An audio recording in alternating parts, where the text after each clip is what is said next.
મહાનગરપાલિકાના વરાછા ઝોનમાં આવેલા સણિયા હિમાત ગામના તળાવમાં મોટી સંખ્યામાં માછલીઓ મૃત હાલતમાં મળી આવતા ચિંતાનું મોજું ફરી વળ્યું. ગામ લોકોનો સીધો આક્ષેપ છે કે આ માછલીઓના મોતનું કારણ ગેરકાયદેસર ચાલતા ઔદ્યોગિક એકમોમાંથી છોડવામાં આવતો રાસાયણિક કચરો અને ડાઇંગનું કેમિકલયુક્ત પાણી છે.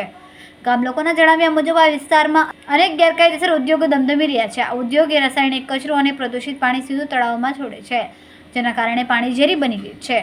માછલીઓના મોત એ આ પ્રદૂષણનું તાત્કાલિક અને સ્પષ્ટ પરિણામ છે. ગામ લોકોને ભય છે કે જો આ પરિસ્થિતિ નહીં સુધરે તો આ પ્રદૂષિત પાણી જમીનમાં ઉતરીને પીવાના પાણીના બોરિંગમાં પણ ભળી શકે છે, જે ગામ લોકોના સ્વાસ્થ્ય માટે ગંભીર ખતરો ઊભો કરી શકે છે. આ મામલે તંત્રની બેદરકારી અને ભ્રષ્ટાચાર સામે પણ સવાલો ઉઠાવવામાં આવ્યા છે. ગામ લોકોને પૂર્વ સરપંચ સંજયભાઈ રામાનંદીનો સીધો આરોપ છે કે ગેરકાયદેસર બાંધકામો અને ઉદ્યોગો ચલાવવા માટે અધિકારીઓ અને ચૂંટાયેલા પ્રતિનિધિઓ મોટા પાયે ભ્રષ્ટાચાર આચરી રહ્યા છે. ભૂતપૂર્વ સભ્ય નગર પ્રાથમિક શિક્ષણ સમિતિના સુરેશભાઈ સોહાગિયાએ પણ આ મામલે સત્તાધીશોની જવાબદારી પર ભાર મૂક્યો છે. ગામ લોકોએ આ ગેરકાયદેસર પ્રવૃત્તિઓ વિરુદ્ધ સુરત મહાનગરપાલિકાથી લઈને મુખ્યમંત્રી સુધી અનેકવાર રજૂઆતો કરી છે અને હાઈકોર્ટમાં પણ પિટિશન દાખલ કરી છે. તેમ છતાં કોઈ નક્કર કાર્યવાહી નથી થતી. આ ઘટના દર્શાવે છે કે પર્યાવરણ અને લોકોના સ્વાસ્થ્યની સુરક્ષા માટે કાયદાઓ હોવા છતાં પણ તેનું પાલન થતું નથી. આ મામલાની તાત્કાલિક તપાસ થવી જોઈએ અને જવાબદાર લોકો સામે કડક પગલાં લેવા જોઈએ, જેથી ભવિષ્યમાં આવા બનાવો ફરી ન બને અને ગામ લોકોના સ્વાસ્થ્યનું રક્ષણ થાય.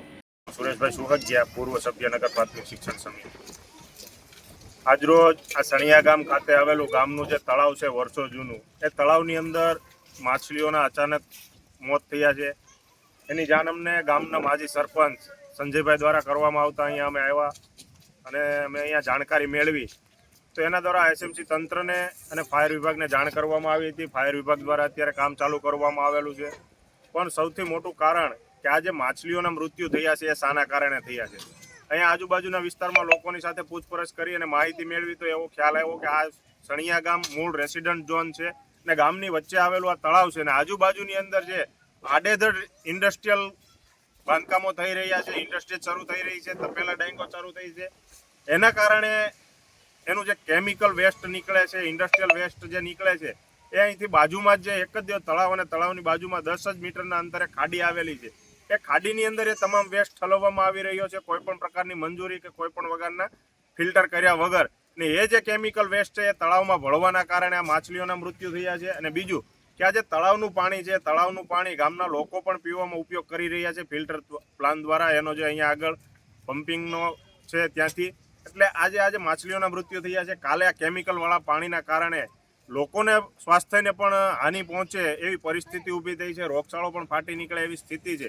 પરંતુ તંત્રના પેટનું પાણી હલતું નથી. ગામ લોકો દ્વારા આ ઇન્ડસ્ટ્રીયલની સામે વારંવાર રજૂઆતો કરવામાં આવી છે.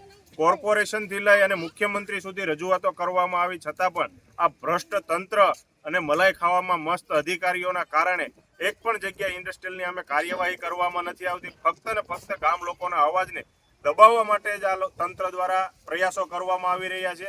ને જેના પરિણામ સ્વરૂપે આજે આ તળાવની અંદર હજારો માછલીઓના મૃત્યુ થયા છે. ને આગામી દિવસોમાં જો તંત્ર દ્વારા કોઈ પગલાં લેવામાં નહીં આવે, જીપીસીબી દ્વારા જો કોઈ કાર્યવાહી કરવામાં નહીં આવે, તો આની જે આ કેમિકલવાળા પાણીની અસર આજે તળાવની અંદર છે, આવનારા દિવસોમાં આ વિસ્તારની અંદર જે રહીશો રહે છે સોસાયટીઓની અંદર, એના આરોગ્યને પણ આની અસર થઈ શકે અને લોકોની અંદર પણ એક આરોગ્યને લઈ અને મોટી હાનિ ફેલાય, દહેશત ફેલાય અને રોગચાળો ફેલાય એવી પરિસ્થિતિનું નિર્માણ થઈ રહ્યું છે અત્યારે આ સણિયા હિમાત ગામની અંદર.